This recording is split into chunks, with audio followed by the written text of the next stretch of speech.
girls with customers of their own, serviced them elsewhere. A particular rooming house was home to nothing but girls who worked at the Victory, not exactly a brothel, as not all the girls entertained male friends, and no madam was on the premises. Caleb York knew human beings were flawed animals, and that certain things found intolerable by some needed to be tolerated by the rest.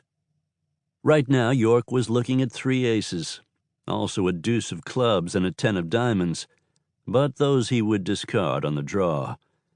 Very good hand, particularly in this company, who were not as card-smart as the sheriff, who himself had a bit of a riverboat gambler look to him. Like the Earp brothers, Bat Masterson, and other law officers of the 1880s, York dressed as a professional man. Black coat, black pants, snugged in black hand-tooled boots, shirt a light gray, string tie black.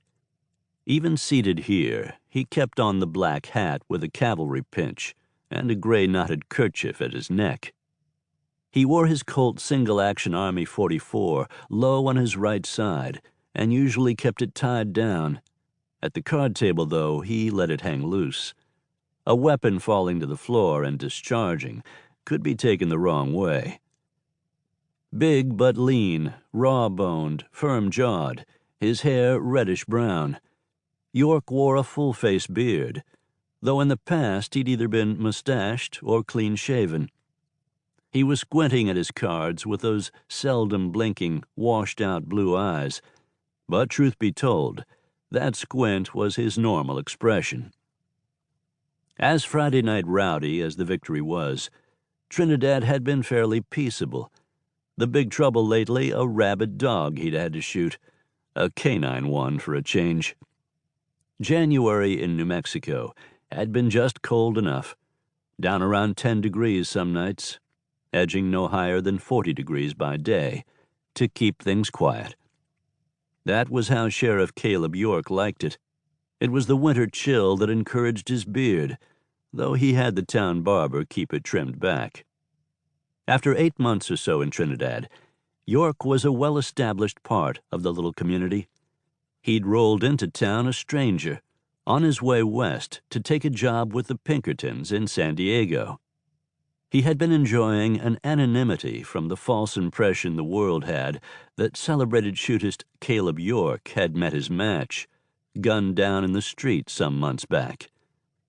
With the age of 40 looming, he'd decided being a live nobody was better than being a dead somebody. And anyway, he disliked his reputation as a notorious gunfighter. Yes, he'd taken down more bad men than most, in street fights, rural shootouts, and low-down ambushes he'd survived. But that had been in his former and very legal role as a detective for Wells Fargo.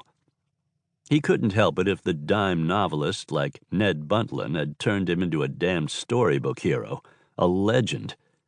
Didn't people know that the definition of a legend was something that wasn't real? Yet a pretty gal named Willa Cullen, and the fine old rancher who had been her father, the late George Cullen, had managed to get him embroiled in taking down Trinidad's corrupt sheriff, Harry Gage.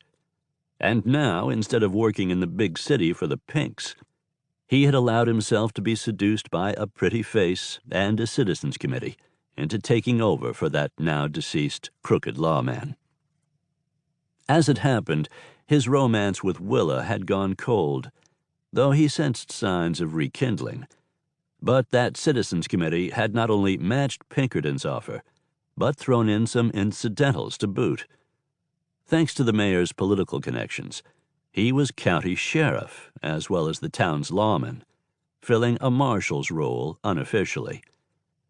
And now the Santa Fe was about to bring a spur to Trinidad that would surely make the town boom, which made staying on as sheriff a profitable prospect. At the table with him were 4 of Trinidad's most respected citizens: Dr. Albert Miller, druggist Clem Davis, mercantile store owner Newt Harris, and Mayor Jasper Hardy, the barber who kept York's beard at bay.